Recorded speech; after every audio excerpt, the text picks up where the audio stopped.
Dr. Stephen Kidd, whom we have requested to have a look on our report. But at the same time, I specifically requested him to kind of to do a kind of a quick analysis of the ongoing social protection policies and programs at the regional, global level, particularly in developing countries, to help us understand whether we are moving in a right direction in the realization of the SDG goal 1.3. We are hardly 10 years away. So over to you, Dr. Kidd. Yeah, thanks very much, and thanks for the great report and I think the extensive analysis that's gone into it. But one thing that it does raise to me reading through the report is really, when we look at social protection in Pakistan, is it time now for a major paradigm shift in policy? And I think that's where the report is heading in some of its thinking. So I wanted to look at this a bit more, and I think it's important to bear in mind when we're looking at social protection, at its core, it's about providing everybody with income transfers from government, either through social insurance or through general government revenues. We need to look at how much are people actually living on in any country. So I looked at the analysis and looked at the population of Pakistan from the latest household survey, and as we can see, while we may talk about relatively low poverty rates, in reality, around over 80% of the population in Pakistan is living on less than 200 rupees a day, just over $1 a day. I mean, that's a very, very low amount. And sometimes we find it's difficult to believe that so many people are living on so little, but this is the reality from household surveys. And so I would argue in this case that actually, when we have such low levels of consumption across the population, then universal social protection, access for everybody to the social protection system is really necessary. If you look at where, compared to the United States, where are the poorest 10% of the population in the United States? Well, they're right up at the top. So in equivalent terms, virtually everybody in Pakistan is below the sort of the 10% poorest level in the United States. And of course, at that level in the United States, people are really struggling as well.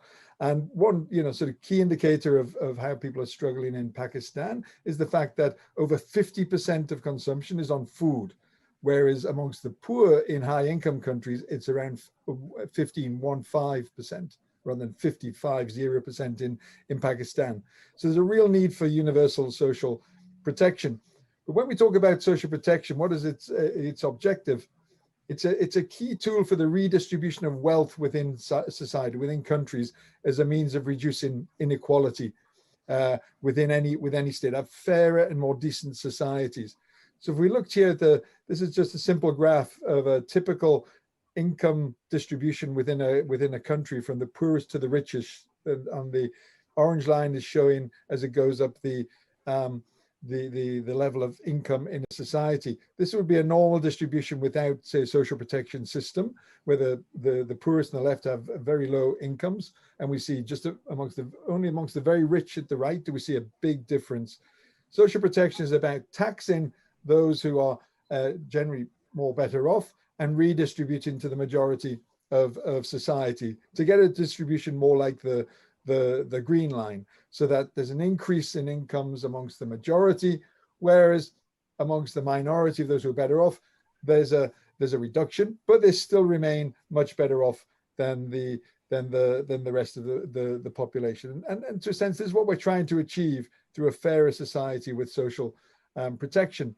And it's also really important to understand that social protection, when designed well and delivered well, is at the core of building a national social contract, which is absolutely essential. And the social contract, by that we mean that citizens contribute to the nation and often through their taxes to government. Many of the time it could be VAT taxes, not just income taxes, and government returns social protection transfers in a more equal way through to help this redistribution. And that builds a strong social contract whereby citizens are encouraged to pay more tax and receive higher quality public services from government, and social protection can play a key role in this. Now, from what I read in the report, what we see is that Pakistan has what I would say a bifurcated social protection system. At the top here, if we looked at our distribution of the population, at the top, amongst those in the formal economy, we find there's contributory schemes and civil service pensions. So a small proportion are benefiting at the top. At the bottom, through ideal design, we have social assistance programs for the poor, mainly prior to COVID, the Benazir Income Support Program, that's for the poor. But those in the middle who are still on very, very low incomes and highly insecure in the informal economy, or the missing middle, they don't have access to anything, but they're still living very precarious lives and are in real desperate need of access to social protection across their lives. But the problem that you also face in Pakistan by having programs targeted at the poor is a problem that most countries face that target their programs at the poor, is that it's not possible to accurately identify the poorest members of society. So this graph looks at the targeting effectiveness of Benazir Income Support Program from a recent National Household Survey. And it looks at the distribution of the population from the poorest on the left to the richest on the right. And the black line shows for every 1% of the population, all those below the black line, each 1%, are those receiving the Benazir Income Support Program, and all those above the black line are those who don't receive the Benazir Income Support Program. And the red line, the vertical red line, shows that all of those to the left should be the ones that are receiving the Benazir Income Support Program if it was perfectly targeted. But as you can see, out of the intended population of the Benazir Income Support Program, a massive 73% are excluded from the program, and only 27% are correctly selected. So it hasn't done a very good job at all of actually reaching its intended population, and therefore leaves the majority of the poorest without access to social assistance. Now, this challenge is not unusual across the world. This is analysis we did of many poverty targeted programs around the world, many that are well known, looking at the exclusion areas of the intended recipients. And as you can see, the best performing program is in Brazil, but excludes 44% of its intended recipients. And that's the best targeted. So where we find BISP is here at around 73%, a bit worse than the average. But I think what it does show is that if we try to improve this, we might improve it somewhat, but we're still, even if we perform really well on a poverty targeted program like Benazir Income Support Program, always going to miss out on at least half of our intended recipients. And the big problem with these poverty targeted programs that are given out as social assistance is that for the population who are excluded, and many of us who see it, the targeting being done, they seem inaccurate, unfair, and arbitrary. And this undermines trust in government. And this is a big problem by putting in place these type of programs for governments, is that they undermine trust in themselves, and therefore they undermine the social contract, the national social contract, which is one of the big harms that can be done from poorly designed social protection. And this is one of the reasons why we see in many low and middle income countries very low levels of government revenue. People are not paying very much tax. This is just looking across South Asia with Pakistan. At what percentage of GDP do we find in terms of tax revenues? And you can see in Pakistan, it's very low at around 12%, on a par with Sri Lanka, a bit better than Bangladesh. But if we compare it with higher income countries, there are countries that, are paying, countries like Canada, Australia, the UK, which have tax revenues of around 35% of GDP. But these are countries that we would regard as having relatively low levels of tax, yet still collect 35% of GDP in tax revenues. Other countries where we find the highest quality social protection systems and some very strong economies, 50% of all GDP it goes in tax, in government revenues. And so Pakistan has a long way to go to begin to reach these kind of levels, even the sort of level of 35% that we have in the UK. But to do that, it's fundamentally important to be able to build a strong social contract, and that can be done through universal social protection. So the big choice for Pakistan and for many countries is for the type of model that you want for your social protection system. Do you want a model that continues to be sort of charity handouts of social assistance for the poor and the vulnerable other, people who are different to us, people who are different to those of us who are sitting around listening to this this conference, where we're giving handouts a little bit to the very poorest and most vulnerable members of society? Or do we want to build a social security system? I prefer social security to social protection, where it's where we, all of us as citizens, are able to receive support at any time across our lives, when we're children, when we're in working age, perhaps when we lose our jobs, if we become disabled, and when we become old, so that all of us recognize that we're all vulnerable at some point. Anybody, any of us could become disabled tomorrow, and we will be in desperate need of income support. And this is the kind of model that we want to build, one that is for everybody, so that we have access to social protection whenever we need it. And that's a fundamental change in paradigm to move to that kind of level. But it is in line with seeing social protection or social security as a human right for everybody, as we find in the Universal Declaration of Human Rights all the way back in 1948, around about the time of independence of Pakistan. It was declared that everyone as a member of society has the right to social security and the right to an adequate standard of living. And this is, as you read on, says we should be giving the support all the way across the life cycle, from childhood to old age, to address the risks that we might face at that time. So what this means, and what we find in countries which have stronger social protection systems that everybody can benefit from, is that across the life cycle, that we're able to give, for example, child benefits. Every child can receive access to some sort of income support from government. Across the working age, everybody will be able to access unemployment or sickness benefits or maternity benefits whenever they require them and are struggling in terms of their work. Everybody in old age should be able to receive an old age pension. It shouldn't be just stuck for civil servants and members of the formal economy. It should be a right for every single person in society. And everybody, when they're disabled, should be able to receive a disability benefit. And of course, on top of this, we can continue with our very sort of poor relief safety net programs, like the Benazir Income Support Program, perhaps a very small level, to help those who fall through these, so what we might see as a social protection floor here. But the focus should be on the universal benefits for every member of society, so that we can access them. And this is what societies aim towards, and many societies are beginning to deliver.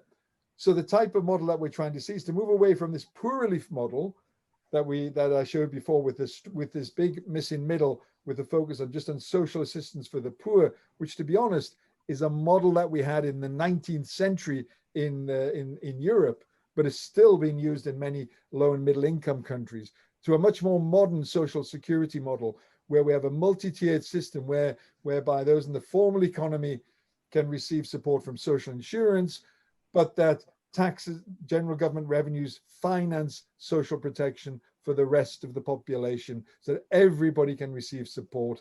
And we still, just at those at the very, very bottom, add in some supplemental social assistance, but it should not be the basis of our society. So when we look around South Asia to see how much our countries actually spending on tax financed social protection, we've done some calculations across 6 countries in South Asia. Because see, Pakistan here, the main program being sort of poor relief social assistance program, the Benazir Income Support Program, at around 0.3 and 0.4% of GDP in the tax financed programs. But it's interesting to compare with a country like Nepal, that's poorer than Pakistan, but is already spending more than 1.5% of GDP. Mainly on programs for older people, as a great universal old age pension in Nepal, and also benefits for widows, and is gradually rolling out a child benefit.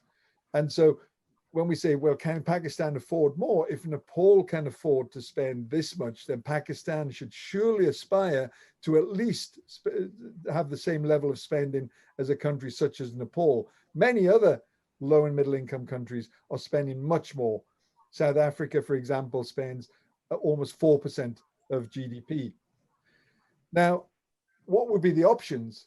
I've talked about a universal child benefit. If we look at the targeting of the Benazir Income Support Program, as I showed here before, it had this targeting, which was not very, as we see, very good, missing out on many of the poorest. If Pakistan was to change and transform the Benazir Income Support Program, or ISAS, into just a universal child benefit for every child 0 to 4 years, what proportion of households would receive it in Pakistan across the welfare distribution from the poorest to the richest? It would be this. It would be much more effective, just even a universal child benefit for 0 to 4-year-olds in reaching even the poorest members of society. It would reach over 80% of households, of all households in Pakistan. And this is just targeting 0 to 4-year-olds only. Now, one key thing, of course, is to remember in all systems is that if you spend more, then you have a much more effective system. So just these graphs, just try to compare two countries in low and middle, two middle income countries that are spending very different amounts. Sri Lanka, that's spending more or less the same amount as Pakistan on a similar type of system of programs for the poor. And South Africa, that's spending 3.4% of GDP on old age pensions, disability benefits, and child benefits. Not quite universal, but almost universal. We're looking across 5-year age groups here, from the children to older people. And at the top of the orange line is the poverty rate that we would have in these countries if we didn't have social protection systems in place. And the top of the gray line shows what the actual poverty rates are in these countries. And as you can see in South Africa, we have a massive reduction in the poverty rate as a result of their large-scale investment in social protection. But in Sri Lanka, as in Pakistan, we have very minimal impacts of the social protection system there. It's not making much difference at all. So I'm just getting near the end. I know I'm running out of time. So when I talk about, say, a universal child benefit, is it feasible in Pakistan? So I did some calculations and looked at what if we were to provide a universal child benefit starting at 600 rupees a month for all children 0 to 2 years of age, but weren't to take any child off the program until they reach the age of 17, and the only new children coming on the program would be newborn children. This, if we assume a GDP growth rate of 4.5% a year up to 2035, these would be the costs. It would start at only 0.31% of GDP, and the annual increase in costs would be very manageable, but would reach by 2035 pretty much every child 0 to 17 in the country at only 1.2% of GDP, which is what South Africa currently spends on its child benefit. But if we had a higher growth rate, perhaps, which we might generate higher growth as a result of investing in social protection, say 6%, we would find that it would become much more manageable, the costs over time. So this is fiscally, I believe, feasible for a country like Pakistan. If you wanted to look at an old age pension, perhaps starting with the same type of old age pension that Nepal has for everybody over 70, and were to pay 2,500 rupees a month, that would only cost 0.4% of GDP, around a third of what Nepal is spending at the moment on its old age pension. And if you would be as generous as Nepal, you would be providing around 6,000 rupees a month to every older person. So finally, coming to the end, with universal social security, what you can build, I think, is a virtuous circle of a stronger social contract in Pakistan. By providing good quality universal social security and other public services, you'll be able to build greater trust in government, build a stronger national social contract. People will be more willing to pay taxes and to be taxed. That would generate higher government revenues, which will then enable you to invest in more and more universal public services over time. So to look then, it's interesting to compare, when we talk about this, to compare the trajectories of government revenues in South Asia, and look at countries here. In yellow, we see Pakistan and the percentage of GDP that was given, that government could capture in tax. And you can see Pakistan in yellow, it's still around 10 to 15% consistently over time. But compare with Nepal. Nepal is the one country that's very different. This is the trajectory of Nepal, where it's doubled its government revenues, but it's the only country that is invested in universal social protection. And perhaps it's because it's built greater trust in society. So just to the final slide, I'll just finish here. I think the paradigm shift that Pakistan needs to make is it needs to decide whether you're going to continue with what I would regard as poor quality programs for the poor, such like if we're buying a car, a sort of second-hand Lada that we don't spend very much, but we get a car, but it's not very good. It doesn't really do the job, but it somewhat gets us there, focused on, you know, conditional transfers using poor targeting mechanisms like proxy means tests? Or do you want to aspire, as many other countries do, to a Rolls-Royce inclusive social protection system where everybody can access social protection across the life cycle? And even if a Rolls-Royce is perhaps too expensive at the moment, well, perhaps you might start to aspire to a Toyota type of inclusive social protection system. And in the long term, 20, 30 years, build the Rolls-Royce system. So sorry for taking time, but I'll just stop there. It's been a very rapid run through, so I'll hand back to Dr. Safdar. Thank you. Well, thank you very much, Stephen, for such an enlightening presentation.